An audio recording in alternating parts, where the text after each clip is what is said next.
नमस्कार, एक बार फिर से आपका स्वागत है आरजे रमझाझर में।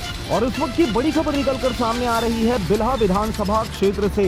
जी हां, आपको बता दें कि इस क्षेत्र में लगातार सियासी जो घमासान है वो देखने को मिल रहा है। और इस वक्त की जो बड़ी खबर निकलकर सामने आ रही है वो यह है, अंबालिका साहू कांग्रेस की एक कद्दावर नेता मानी जाती हैं। अंबालिका साहू, जिन्होंने कल की अगर बात कहें तो उन्होंने कांग्रेस का दामन छोड़ा और इस्तीफा देने के बाद आज भारतीय जनता पार्टी का दामन उन्होंने थाम लिया है। आपको बता दें कि इस वक्त की बड़ी खबर निकलकर सामने आ रही है किस प्रकार से अंबालिका साहू जो हैं लगातार अपने पार्टी के विचारधारा से या पार्टी में जो टिकट का वितरण होता है उसको लेकर नाराज नजर आ रही थी। लगातार पार्टी में टिकट की दावेदारी उनके द्वारा बिल्हा विधानसभा से प्रस्तुत की जा रही थी, परंतु इस बार भी 2023 विधानसभा चुनाव में टिकट न मिलने से नाराज अंबालिका साहू ने, बिल्हा से टिकट नहीं मिला तो अंबालिका ने दिया इस्तीफा और उसके बाद भारतीय जनता पार्टी का दामन उन्होंने थाम लिया है। आपको बता दें कि ओम माथुर छत्तीसगढ़ भाजपा प्रभारी ने उनको भारतीय जनता पार्टी में शामिल करते हुए उन्हें शपथ दिलाया है।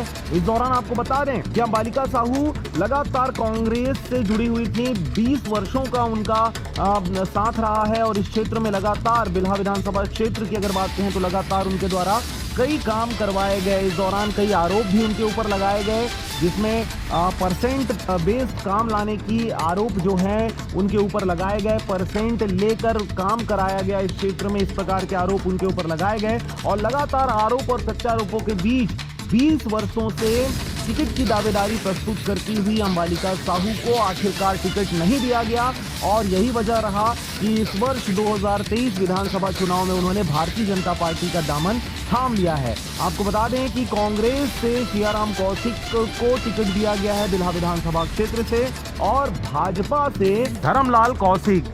लेकिन इस दौरान जब अंबालिका साहू ने भारतीय जनता पार्टी का दामन थाम लिया है तो क्या देखने वाली बात होगी कि किस प्रकार से, जिस प्रकार से बहुत सारे सीटों पर नाम परिवर्तित किए जा रहे हैं, क्या बिल्हा विधानसभा क्षेत्र से भारतीय जनता पार्टी के नाम में भी संशोधन देखा जाएगा।